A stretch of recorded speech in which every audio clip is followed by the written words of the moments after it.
welcome to our panel. For those of you who are not familiar with the Children's Media Association, just a couple of seconds on us. We are an industry organization working to inspire, inform, and connect those working across the kids and family media space. Please go to childrensmediaassociation.org to learn more about us.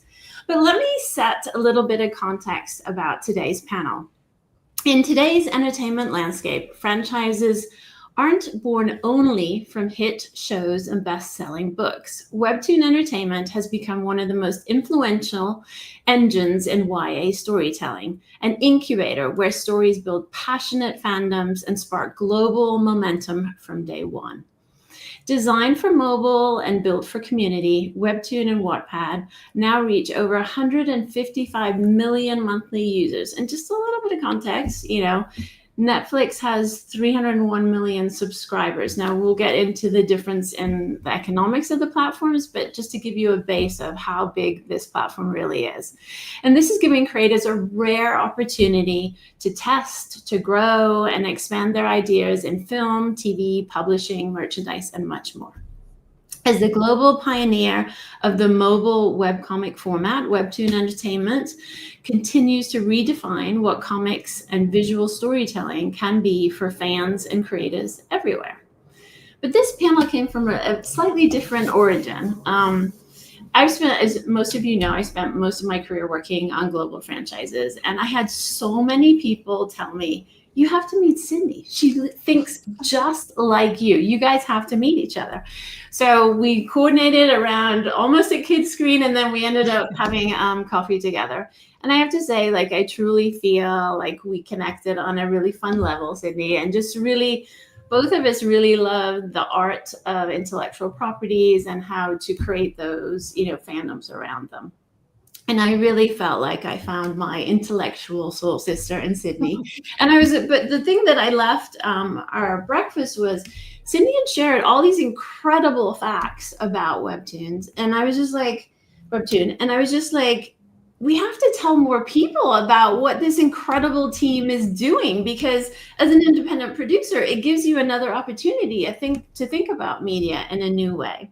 So on that note, Sydney, I would love you to introduce yourself and then also just share some of those very high level, facts that you guys live with every day and what you've been growing for the, last several years, I should say. Yeah.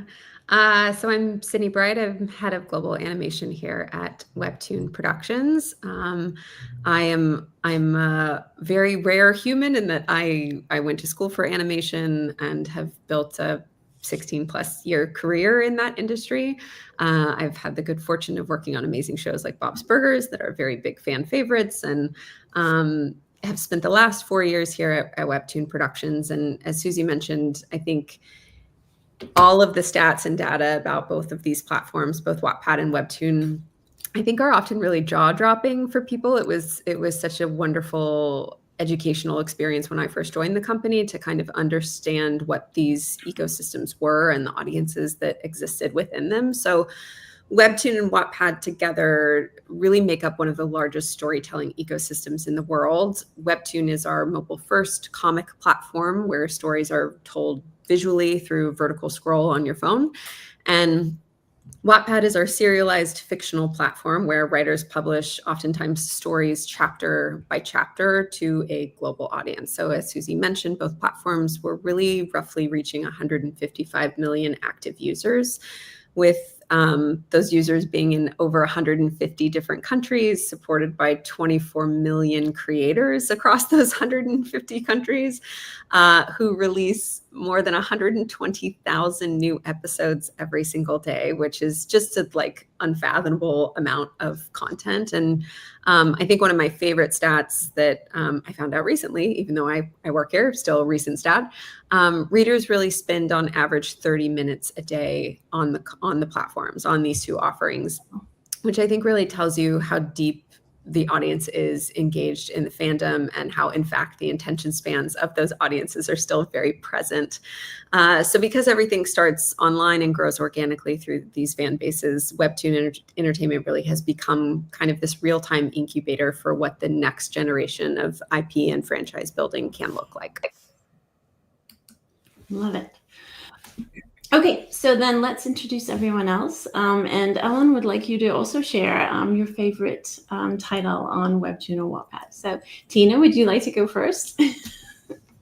Sure. So I'm Tina McIntyre. I have a 20 plus year career in children's and young adult publishing. I've been with WEBTOON for a little over 5 years now.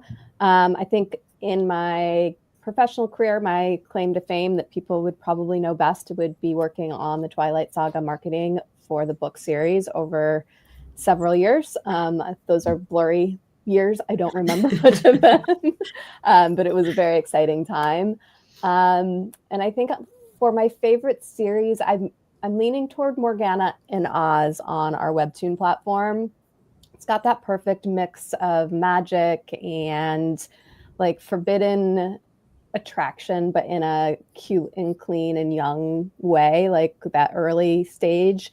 And like the witch character turns like one of the other main characters into a cat, which who doesn't love that? Who doesn't love when somebody turns, like when you have the power to turn another person into like a cat, because that would be amazing.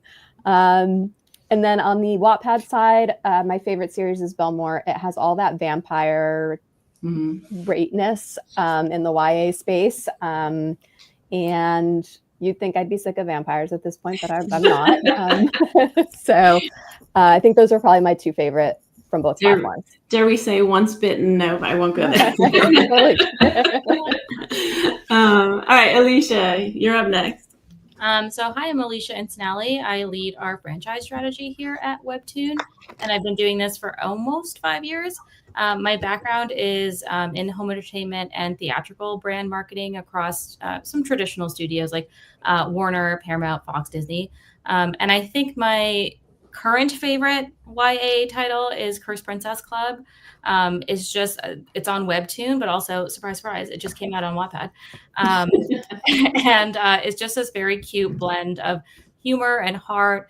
It's the kind of like fairy tale story I would have liked to read when I was younger.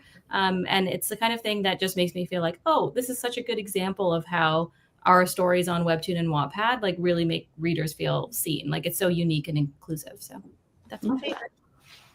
All right, Chris. Hi, everybody. Excited to be here tonight. This is fantastic. My name is Chris Mathieu. I'm the Senior Director of Brand Partnerships at WEBTOON Entertainment. I have been in the brand partnership space for over 15 years at this point, working in everything across media and branded content. I love getting to think about how brands can creatively integrate into platforms like WEBTOON and Wattpad. So really excited to be talking with you tonight. I think my favorite title has to go just to the best rom-com on Wattpad, which is The Quarterback Bad Boy and Me, or Sidelined, as we now call it on Tubi. It's an awesome title. It reminds me of all those great, high school sports movies I used to watch as a just a few years ago, not that long ago, when I was younger. But it's a really, really wonderful title, and it's just got all the good, warm feelings to it. Friday Night Lights. Here we go. Yeah, there you go. There you go. All right, well, let's dive in because there's a lot of information I would love to share with everyone watching tonight. Tina, you're up. First question. Okay. WEBTOON and Wattpad have become such defining spaces for YA storytelling. What do you think is fueling that connection, and why are teens so drawn to these formats and the kind of stories that they are? Definitely. So when I think about a YA audience, I always keep in mind that they actually don't yet have a lot of disposable income that they can go out and spend. And Wattpad and WEBTOON platforms offer them this space to discover incredible stories for free in every genre and format imaginable. And then if I pivot my thinking over to our creators, our platforms also provide them a really safe space to develop their story ideas. And because they're new writers, often they begin with like a younger tone and feel to their storytelling that really resonates with our readers as our creators are refining their craft and gaining confidence. So I think our superpower lies in our content formats. So Wattpad, which is primarily prose, and WEBTOON, which is primarily graphic, really democratizes the creator and audience experiences. The creator gets to tell the story the way they want it, and we have a method for them to do that. And the reader gets to read the content in the way they want to discover it. And so as readers and creators connect, this is where we really see when we talk about audience, that's what we are talking about. We are talking about creators and readers connecting and actually collaborating together. And that in turn creates an unmatched opportunity, both like economically and just value proposition wise, for the creator to then spin off into books, TV, film, merch, and even brand partnership opportunities. Yeah. And we'll just underline the fact that you have teens reading, but we'll go back to that because we were laughing about that the other day. All right, Sydney, tell us how WEBTOON Productions fits into this bigger, larger ecosystem and your role in terms of building these broader franchises. Yeah. So, I mean, I think whenever we think about any great franchise, at its core, there really is a movie or a TV series. And WEBTOON Productions is really kind of the story to screen arm of what WEBTOON Entertainment represents. So we sit at the point where the massive digital communities meet film, TV, and animation. So I only represent team animation, but we have amazing heads of film and television on the live action side. And I think what's really incredible is kind of the scale and fandom that we're working with. And this is, again, a stat I love to mention because I think it just puts things in perspective that X-Men issue #1 is the best-selling single comic issue of all time, which everybody knows X-Men, everybody knows Marvel. That comic sold 8.7 million copies. Meanwhile, we have a modern title like Lore Olympus on the WEBTOON platform that has surpassed 1.8 billion global reads with a B, and has reached #1 on the New York Times bestseller graphic novel list several times. So I think that really gives us this like living, breathing ecosystem where IP is constantly emerging and fans are essentially voting with their engagement on those titles. And I get to be at the lovely intersection of kind of seeing what titles rise to the top and figuring out how do we really take those stories that have that really special sauce spark from these audiences and turn them into content in a meaningful way to give back to those fans and back to those creators and hopefully build that audience in an even bigger way off platform. Yeah, love that. Okay, Chris, big question for you. I opened with the 155 million monthly, viewers that you get, or readers, I think is what I'm not sure that you give me the right wording there. But how do you feel you guys compare in terms of your users and what makes your audience unique and different? I mean, we've touched on it in terms of like how the platform operates, but just sort of like more the DNA of your viewers and who they are and why it's, growing so quickly. Yeah, for sure. When we talk about the community, the 155 million users that come to our platforms, we are a primarily Gen Z heavy network. Gen Z millennial is where we tend to live. As it relates to other social platforms, Gen Z millennials come to our platforms for that binge content, that interactivity, being able to be a part of a community and read, take in content on a daily basis. But what I think really differentiates us from some of those other platforms is not only do we have every genre of story that you could possibly imagine across our content, but there's this real kind of unique interaction that happens between the creators and the readers on our platforms, where they get to read their favorite creators' stories, comment on those stories, and in a way kind of influence what those creators are writing about, right? It becomes not a one-way street, but a two-way street where they get to, in a way, create content together. And I think that's a really unique aspect of what we do, and it really builds that community that you see on both Wattpad and WEBTOON. And not to mention that storytelling is universal, right? we have folks from all walks of life, all backgrounds, cultures that come to our platforms to read our stories and to be a part of our communities. And we hear day in and day out how positive our platforms are too, which is really, really something unique, again, that I think separates us from a lot of other platforms out there. We have a really welcoming and inviting community that is open to sharing and to reading everybody's story. I love that. And do creators monitor their own comments? Like, has that ever been a thing that you guys have had to deal with where people have, are giving negative and positive, or has it been all very constructive for you guys? I mean, we have folks on the platform side that help monitor those. Okay.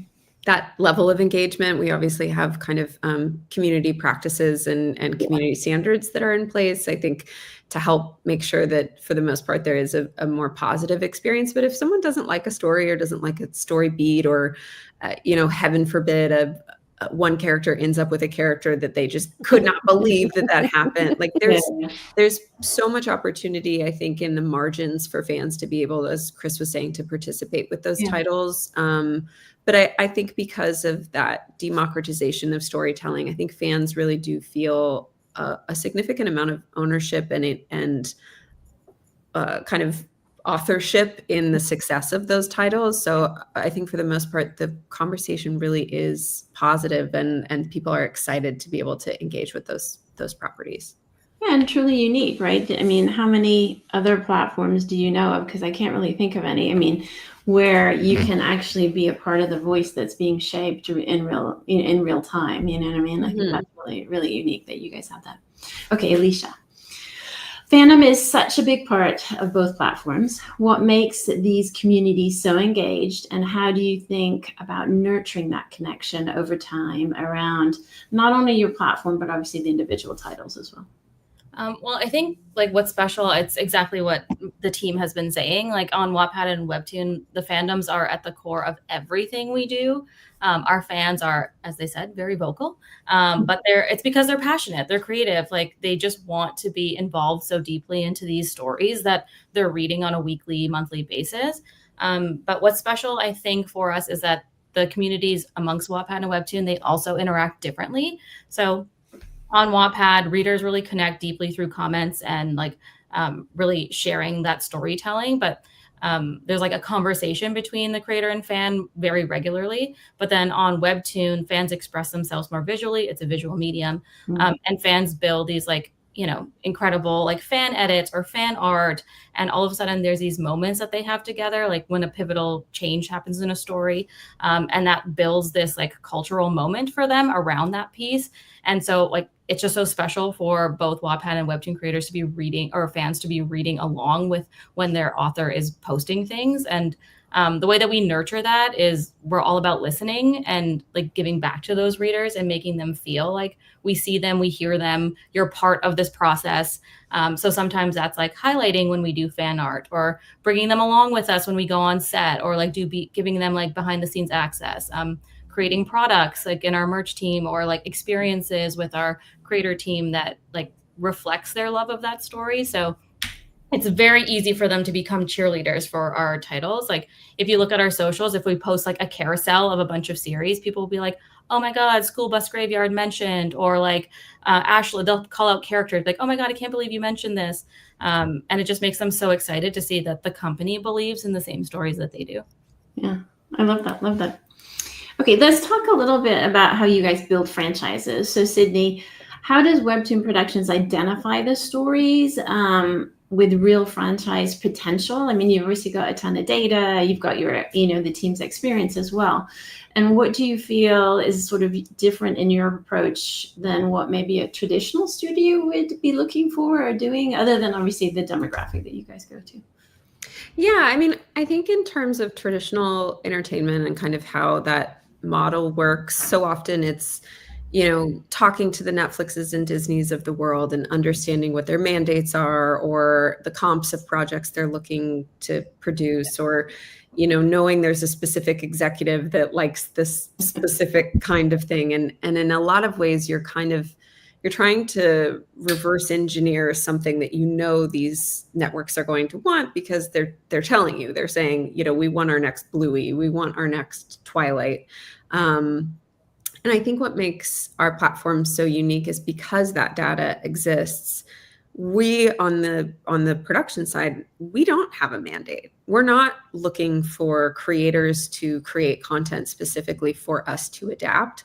We're looking at the platform for the audiences and for the fans to tell us what they want and what they love. And I think that makes us so different compared to traditional media, because we're really responding to the titles that the fans are saying, I need to see this. I think we sit at this like really great intersection of the alchemy of the data side and the creative side, and understanding what could spark. So I think, you know, to Alicia's point that she mentioned a moment ago about fans doing fan edits and fan art, I think when we start to see not just the data climb on the platform, but also fans dressing up in cosplay and doing edits on TikTok of things, I think that's when we know, okay, this title has some secret sauce that can live off platform that fans are really connected to. And those are the things we're really excited to take, you know, to the Netflixes of the world and say, here's all the reasons why you should buy this because of the data. But the real reason is because the fans are screaming because they want this type of storytelling because they're not getting it somewhere else. Right. That's so true. I love that. Okay, Tina, between the Wattpad Webtoon book group and the Webtoon shop, you've built a scalable internal model for growing IP. What's been most successful so far, and how are you thinking about extending that through licensing with publishers, partners, and consumer products? Sure. So our web shop, we recently relaunched, sort of a static, a little bit boring environment. And actually, Alicia joined the consumer goods kind of brainstorming team and helped to reshape the whole look and feel of the shop and its engagement. And so it's still in its very early days, but we are seeing the successes coming from the creator-led products, the things that the creators are helping us build and create, and the fans are showing up and are extremely excited when they see that it could be a brand that's not yet big and huge on platform, but that the fans can see that product landing in the shop, gets them like extremely excited. If I switch over to our book group, we are entering our 7th year, which is kind of crazy to me. But it's really been the past year and a half where we took a different approach to our strategy, and it's coming alive. Coming from traditional publishing, we used to have a strategy that was a little separated. We had a licensing team and we had a direct pub team. And we merged those teams into one. And so now we are working on the titles we publish. We also license those into international markets, which has driven some really nice successes. Cursed Princess Club, which we talked about earlier, we've sold into 14 countries. Night Shift, which is one of our best-selling titles on the prose side, has readers around the world. And I think that success in selling sub-rights actually opened up the industry's eyes to being able to come to us to help source content. So a lot of publishers were, calling, the publishers in Korea or the publishers and trying to do deals that way. Now they come to us and they want us to help them source that content. We've developed partnerships with PRH and their Inklore imprint, Scholastic, which is looking for younger content. We have 3 titles this year coming out: Safi, the One-Eyed Cat, which released over the summer, Float, and Benny. My Name is Benny. So this is really doing a lot of interesting things for Webtoon as a whole, primarily getting our logo on the front cover of a lot of books out in market and broadening that appeal to readers when they go into a store and they see that logo. This platform that they discovered and they loved is suddenly front and center in their real world. And while I would love personally to publish every piece of content possible on our imprint, we just don't have the team for that. So the licensing approach has been very valuable to us, particularly this last year and a half. That's amazing. I love it. Okay, Alicia, we've talked about fandom being important, to everything that you do. Can you share an example where fan engagement directly influenced what came next for a title? Yeah, I think Chris's favorite title, which is the title that has taken over my days, is Sidelined. So that was formerly known as QB Bad Boy and Me when it launched on Wattpad. And it's since become this like #1 film on Tubi last fall. And from the beginning, we really built the campaign with our fans in mind. We wanted to give them, again, this like behind the scenes access. We wanted to like share early casting updates them directly from us. Like we were the ones who were telling them that first. And then also with Tay Marley, the creator, we wanted to spotlight her. She came with us on set. She was like a voice for what was happening. And then we also wanted to showcase the way that fans reacted to everything that we were doing on social. So this sense of like participation, I guess, like made them feel like they helped us bring the story to life, and they did. I don't know if you saw our little viral moment that happened a while ago, where it was like, nice catch, cheer, not my name, quarterback. It was on it was on TikTok, and fans made that happen. So it's our job to really make sure that fans are like part of this franchise building, and we adapt as we go. We're now working on Sideline 2, Intercepted, and we're expanding on that approach. So we're using fan feedback to kind of shape what comes next and how we tell them about the news. Fans couldn't really wait a whole year for the second film. So our creator actually went and wrote a story, like a little novella that happens between movie 1 and movie 2, and it's free on Wattpad to read now. And it gives them something to engage with. It gives them something to do, something to like keep them involved as we wait for the release of the sequel on Tubi in November. So to me, Sidelined is that example where fandom isn't just like, oh, let's celebrate a franchise. It's like, no, this is fueling the franchise. This is like guiding the franchise as to where we go next. I don't know, like obviously I've worked with franchises my whole career. I'm just loving everything that you guys are sharing about the real-time ecosystem of building story and connection. It's really, really, really powerful. Anyway, sorry, tangent for me. Chris, from your side, how are brands approaching WEBTOON entertainment, and what kinds of conversations are you having with partners who want to be part of the fandom culture and the larger zeitgeist around your titles?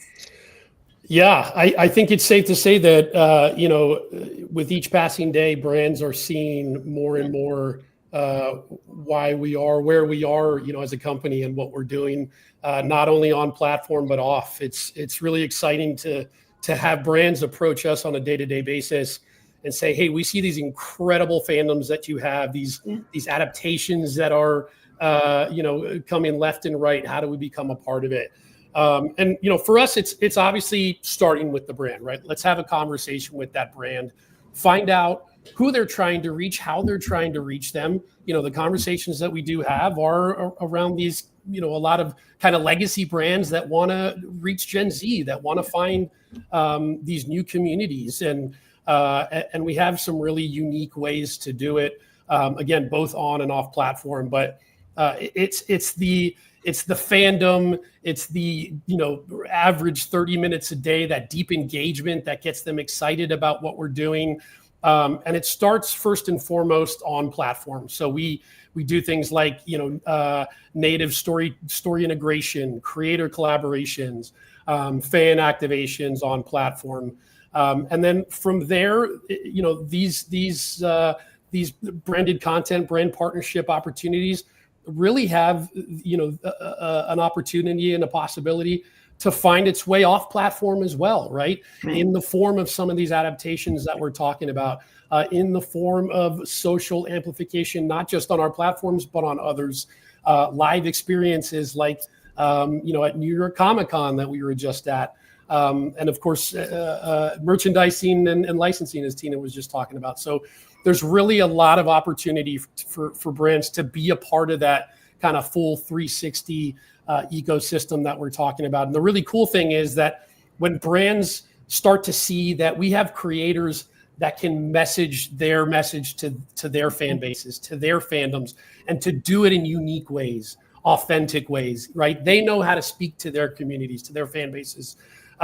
They really let kind of our community run with it, right? Mm-hmm. And it becomes this authentic, organic integration. And then once it finds its way out there into the zeitgeist, and people off platform start to see it, drive back to the platforms such as Wattpad and WEBTOON where it all started. They say, oh, look, X brand was a part of this all along. I'm a fan. X brand was here before I was. Like, they see that there's this real authentic integration from the get-go. We like to see that we like to say that it's not about interrupting the story on our platforms. It's about becoming a part of the story. So it's just exciting again to see brands really starting to realize it, and we have some really unique ways that we can do that. I love that. Yeah, I love what you just said about not interrupting and just being a part of it. I like that. Okay, question for all of you, whoever would like to jump on this one. We've really talked about the platform and we've talked about the fandoms and everything going on. When you look across everything that you guys have built, are there certain markers, a kind of creative or community DNA that maybe we just one thing from each of you that sort of defines the DNA of WEBTOON, like that you guys feel is something that anchors you when you're moving forward in the work that you do each day? Yeah, I think on our side, on the content side, the DNA of both of these platforms really is stories that kind of live in the gray space that traditional media isn't maybe offering quite yet. I think about titles like Mage and Demon Queen, where there's LGBTQ plus character representation in a very anime inspired world, or, YA romances that are just screaming to be animated that we obviously haven't seen really on screen quite yet in the animation space. And I think our creators and our fans really lock into these platforms because it's a safe space to tell stories that maybe traditional media isn't quite ready to tell, and maybe is a little scared of telling for whatever reason. And I think when you look at the generations that really power the platforms, from Millennial, Gen Z, Gen Alpha, I think they really have a different relationship with content and characters than generations before. I think they really expect to see themselves on screen, and when they're not getting that from the Netflixes of the world, I think they go and create these stories themselves. And I think that's what really makes both platforms so powerful. And I think a good example of that is the Kissing Booth movies that originated from a Wattpad novel, written by a 15-year-old girl who kind of looked around and just felt like all of these YA novels are about dystopic futures and, sci-fi futuristic. And she was like, where is the story about, high school romance, girl kissing boys? And, that title grew to kind of an undeniable fandom, and then spawned 3 films, a 3-film franchise from Netflix. So I think our DNA really is telling stories that the fans actually want to see and not being afraid to be the first platforms to do that. Yeah, I think I would add to that too. A lot of the trends you end up seeing start on Wattpad and a little bit on WEBTOON. The whole romantasy, like dark romance thing that's been going on for the past couple of years, that was big. Like, we did a little bit of research a couple of years ago to do a publisher pitch, and we realized like that was trending before it started trending in the book space, the printed book space. It was already trending on Wattpad. We're seeing like cowboy rural romance. We've been seeing that for about a year and a half, and we see that really starting to pick up at retail. So I think there's some interesting markers in our DNA for maybe what's next as well. Oh, I love that. Okay. Another question, maybe for Sydney and Alicia. How do you collaborate with Hollywood partners to bring WEBTOON stories to life on screen and make sure that the creative vision and the fan connection stay front and center through those adaptation processes? Because I think we all know that a lot of times, the creator can get a little bit left behind. And I know that that's so signature to you guys. So how do you manage that whole process? From our side, I think it's really establishing that initial relationship with the creators. I think making sure that they also understand that we as executives understand the DNA of the story and what the audience is really responding to. And I think we take a lot of care and responsibility in being able to do those adaptations. And, we always share materials with our creators at certain milestones where we want them to be engaged and we want them to be excited. And as Alicia mentioned, in success of adaptation, the hope is that those fans are not just following along, WEBTOON and our partners for those updates, but also following along the creators and with their experiences and through their social medias and all of that outreach. So I think it's being able to have that one-to-one connection with those creators and with those fans that I think really helps us in relation to our adaptation process with partners in Hollywood. Love that. Alicia, do you want anything? Yeah, on the marketing side, like the way that Sydney and I kind of work together is like Sydney has to do the groundwork. She's got to build up the franchise. She's got to work with the great screenwriters, the scripter, like just everything to build. And then once we get to the stage where we're like about to be greenlit, that's when like the marketing team comes in and we're like, okay, how can we work closely with our producing partners, like eventually the cast, the crew, and then the distributor to be like, okay, we want to make sure that the fans are involved. We want to make sure that the creator is involved. Like, how can you all be a part of that? These adaptations exist because one, the creator wrote it, and then two, because the fans showed up. So it becomes our job to say, okay, how can we keep them both along, like for the journey from the green light announcement to the first day on set to the premiere and beyond, and let them be like, oh yeah, you helped us get to this new stage, so that they have the sense of ownership and that's what turns these stories into lasting franchises, when you're fans and when the creator can feel like, oh, I did this, I contributed to this moment.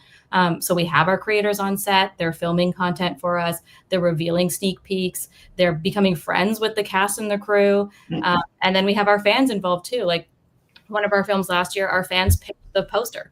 And then they're also they're just winning like tickets, and they're coming to events all over the world to meet the creator and the cast and crew. So, by us really partnering with the creator, all of a sudden it unlocks them as this new like marketing vehicle, as this new like opportunity to reach the people who originally made this story as big as it is. Well, and to borrow from Chris, what you said earlier, that strategy, that game plan makes all of it so much more authentic because you're coming from the original voice, right? So I think that's probably why it's working so well. Okay, Chris, question for you. How do you approach targeting brand campaigns to the right users and fandoms across your platforms? And then to kind of illuminate that thinking, can you share a campaign that you felt really resonated strongly? Yeah, what's great about both of our platforms is we have the ability, again, as I mentioned earlier, we have stories of all kinds, right? All genres, and we, it kind of opens us up to be able to put a brand really anywhere and everywhere they want to be. What's unique is that we can target contextually. We can get in front of keywords. We can find audiences that are reading stories about X, Y, and Z, creators that are creating stories around X, Y, and Z, and we can put that brand within kind of those micro communities or fandoms across the larger platform. So kind of, the world's our oyster when it relates to finding those individuals and finding those communities across the larger community that the brand wants to be in front of. And case in point, we just had a fantastic brand partnership with a company called Capcom for their video game, if you will, called Monster Hunter Wilds.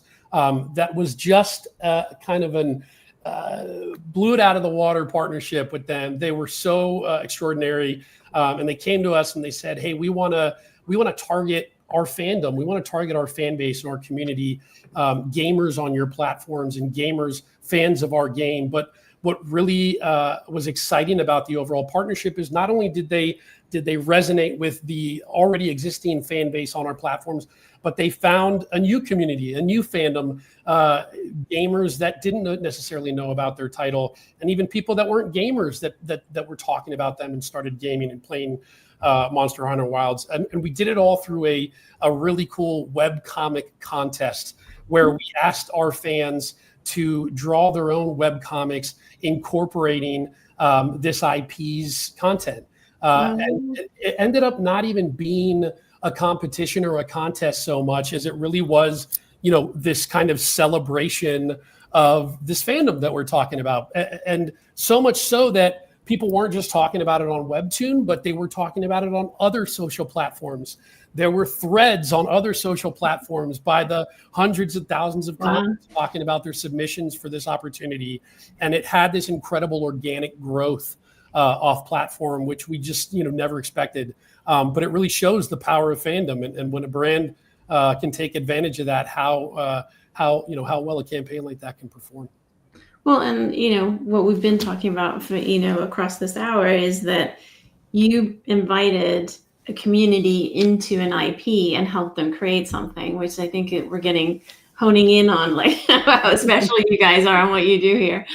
All right, Tina, when you're looking at merchandising and licensing, are you expanding stories with some of those endeavors? And what does that look like in terms of long-term franchise potential when you're taking it obviously beyond the platforms? Sure. I think Alicia alluded to Cursed Princess Club being on Wattpad now, and that was an expansion that we did. We took the graphic novel content and actually hired a best-selling author to write a novelized version of that content that we are putting out in bookstores at the end of November, but we are also launching it on Wattpad. So we're bringing an audience that exists to a new platform. We are bringing the book fans a new format that they can add to their bookshelves, and hopefully there'll be some entertainment or something down the line that will capitalize on both. When we're talking about all of this, that we don't do it in a vacuum. It's that collaboration that we have with the creators that really allows us to grow the franchises. Lamb Cat, the creator of Cursed Princess Club, had to agree that she was okay with us novelizing and fleshing out her world with a different author writing it. That's not something, it's the trust that the creator has in us that we're going to do right by their property that allows us to be able to go and bring a third party in and have them collaborate together to help build out something like a novelized version of Cursed Princess. I think what's unique is that in that traditional licensing landscape, the IP is usually driven from a studio, or the rights would be purchased and just handed off to somebody else to write, and never guaranteeing that you have the vision of the creator considered in the final product. In this scenario, like both Michelle Knudsen, who wrote the novel, and Lamb Cat are like, they're fangirling each other. It's very adorable to watch. Like they're like chatting with each other, and like one shared the cover with the other one, and like they combine their feedback back to us. Like, and that's what we want. We want that engagement between creators, but as much as we want it with fans.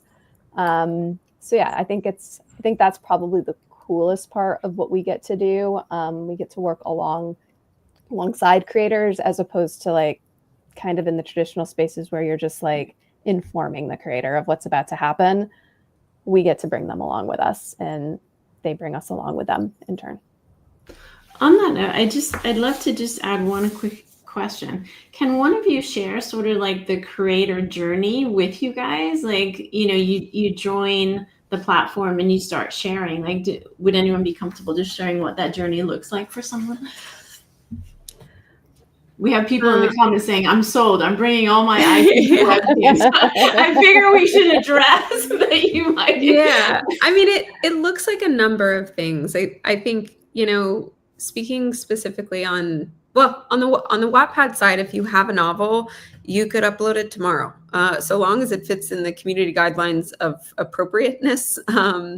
You could absolutely do that. I think on the Wattpad platform side, they're encouraging creators now to upload more of a chapter at a time to encourage more of that kind of come back, keep tuning in, keep engaging with the story, versus kind of that binge, read the whole novel at once.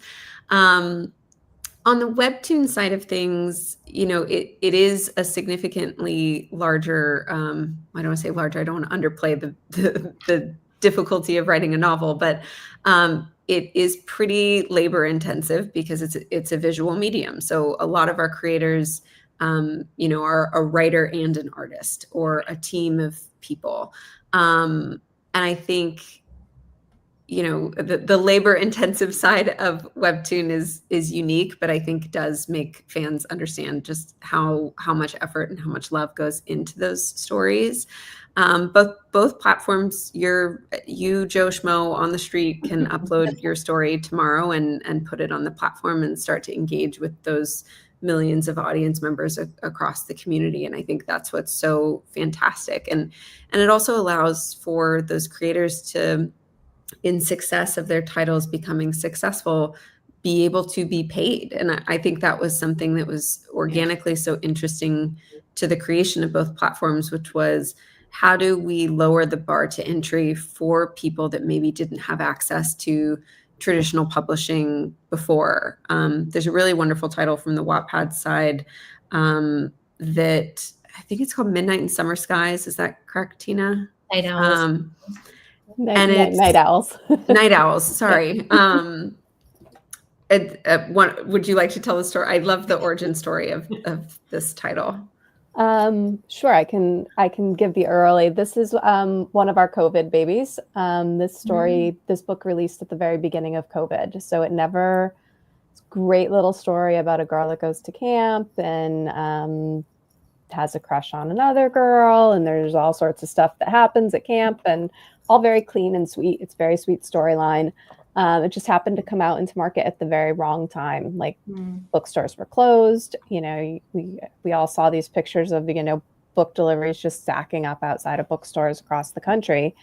And a couple years later, the WEBTOON team was just looking for some stories to adapt into like a WEBTOON, and we put this one forward. We knew it didn't get a fair shot at the time it released.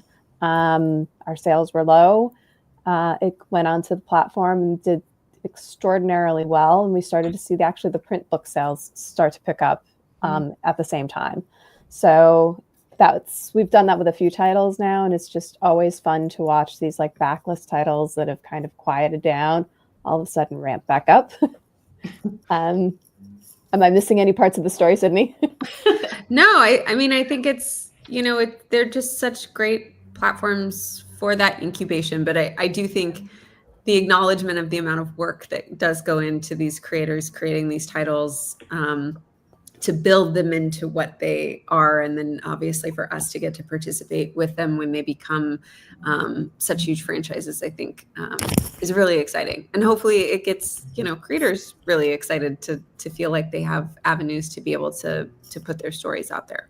Yeah. Okay, cool. All right, looking ahead, guys. Sydney, what's next for WEBTOON Productions? Any shifts or new directions you're excited about?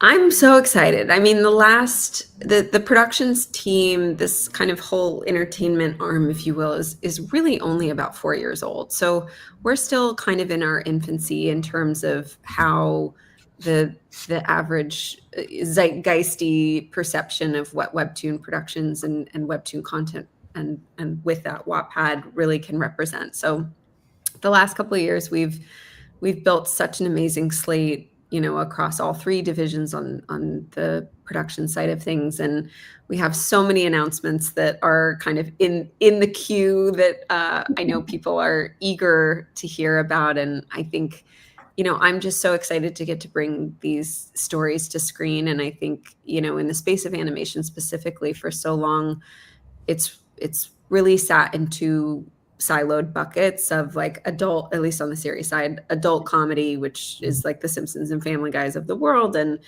kids action adventure series. And animation has always been for kids in the perception of kind of traditional consumer or primetime comedy. And I think what I'm most excited about is getting to bring these stories to screen and having networks and fans be so excited for the stuff that sits outside of that is the YA romances that can be really cozy and fun, that is epic sci-fi sweeping adventures, what are our versions of Scavenger's Reign and Arcane and Blue Eye Samurai? And I think we have so much of that on the platform. So I'm really excited for us to bring those to screen and for fans to really get to see what these titles look like in adaptation.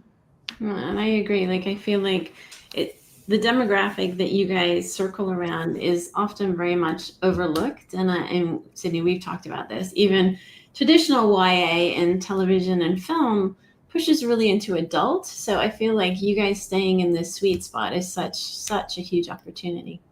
Okay, Yeah. a couple of last questions, and then we'll see what questions we have also. Chris, with so many brands trying to capture Gen Z's attention right now, what are some smart ways they can work with Wattpad, WEBTOON, ad solutions to reach the audience authentically? Yeah, great question. And I could talk about this for an hour. So I know we only have a few minutes, so I'll try to make it short. But I love this question.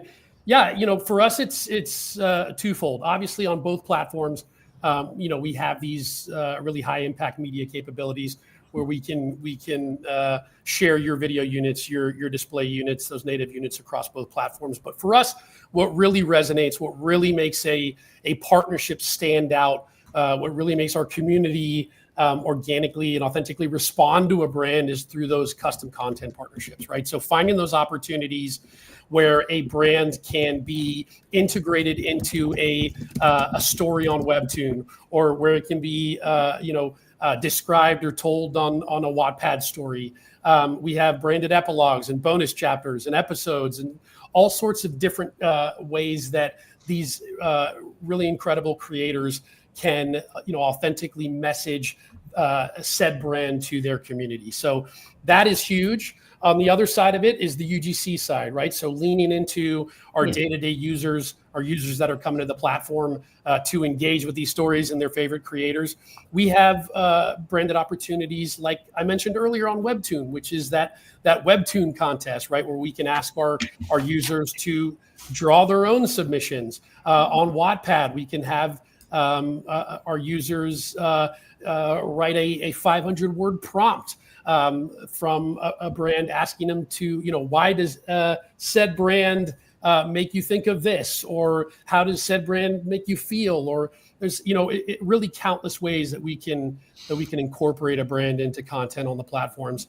And then we've had a lot of those stories and a lot of those contests become pieces of content off platform too, in the form of short films and potentially animated content in the future. So yeah, really kind of world's your oyster for brands that want to partner on our platforms. Love that.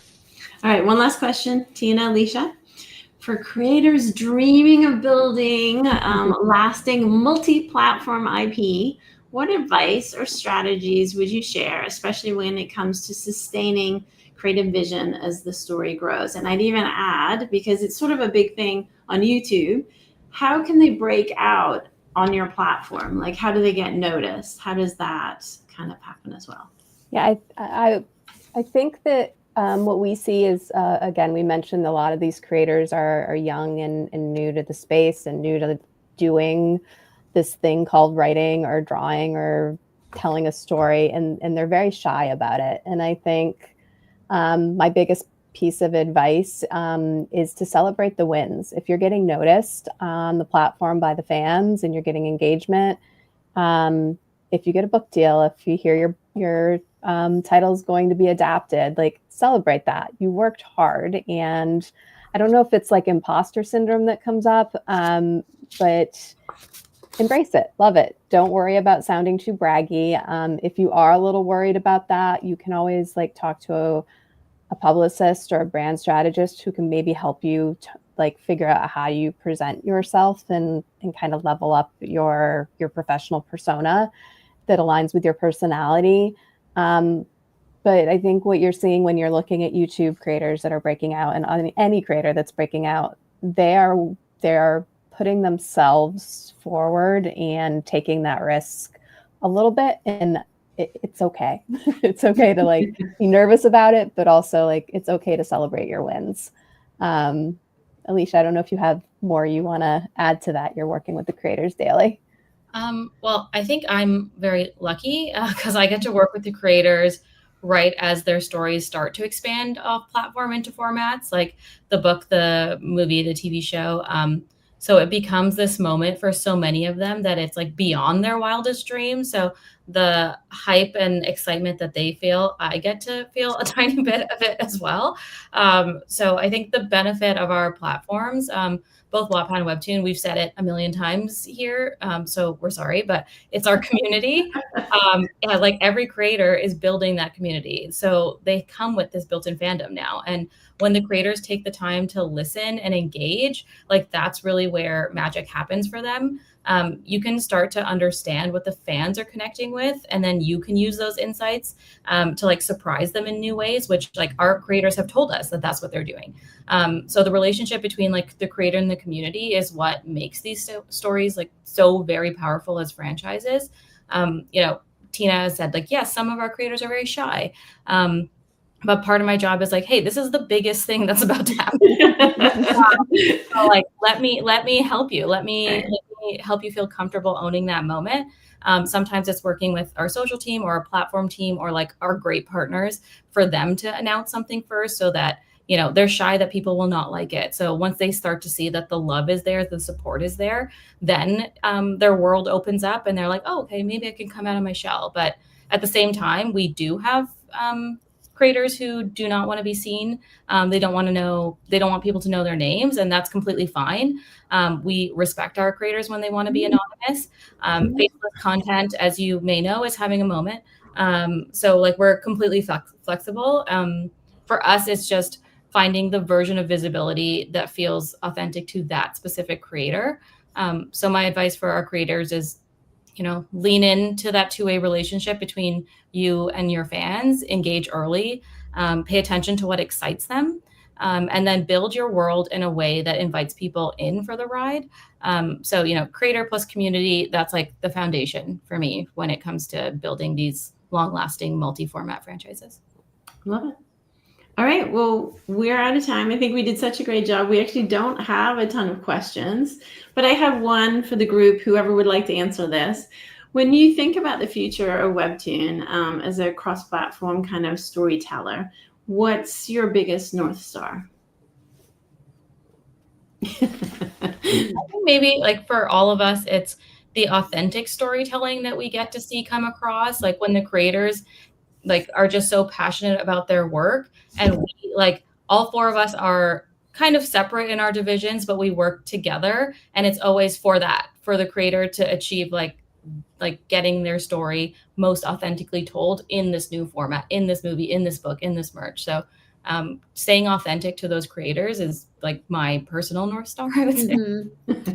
I have this amazing memory that will be one of my favorite memories. We did an animation test for Lore Olympus for internal things, and we shared it with Rachel. And obviously, Lore is a very big title, and there's a lot of responsibility with that adaptation. And sent her the test, and she had seen things along the way, but she emailed me back and she said, I love everything about it. The only thing that I hate is that I cannot share it with everyone I've ever known. Aww. And that was such a great compliment, because I knew if she loved this thing as much as we did, that the fans were going to love this thing that much. And getting to see just like the enthusiasm of seeing their work kind of translate into a new adaptation is just so exciting. Love that. Okay, Chris, we have one question that just came in for you. Are you ready? Ooh, always. What sort of ways do franchise brand partnership plans have to pivot in response to fan creator priorities? The fans in the focus group don't like the specific voice actor, or the creator doesn't like a character outfit used in merch or promotional materials. How, usually the studio is the one dictating that, where you have this additional voice that obviously is, the epicenter of how it was originally created. How do you guys, I'm interpreting that, how do you manage all that with partners? Wow, that is a good question, and I want to make sure I'm understanding it correctly. I think for us, when it comes to working with a brand, especially a brand that has IP, if that's what I'm understanding here, first and foremost, the brand is is, our client. The brand is right. We want to make sure that we're representing the brand in the way that the brand wants to be represented on Wattpad and WEBTOON. But we also let them know that, our creators know their fan bases. They know how to message and talk to their communities in such a way that's going to get the most out of an opportunity for that brand, right? So we always like to tell the brand, listen, you have to have some faith and some trust in our creators on the platform because they know best how to talk about your brand and message your brand. Again, not to say that if a brand says, hey, we'd like this, this graphic on WEBTOON or this line of dialogue on Wattpad to sound a little bit more like this or to reflect us this way a little bit more. We will absolutely take that note. Our creators are flexible. They work with brands on a daily basis, and they will make sure to implement that note. So we're always having that back and forth with a brand until we're at a point that both the community or the creator and the brand are at a good spot. Love it. Okay, I cannot thank all of you enough, not only for showing up today and sharing the story about WEBTOON and Wattpad, but just for the work that you're doing. I think that as an independent producer, it's just wonderful to have opportunities where you can tell stories in new ways. And I just think what you guys are doing is very special. So thank you for that. And we will end our panel right now. Thank you, everyone. Thanks, Susie. Thanks, Susie. Thank you. Thank you. Bye.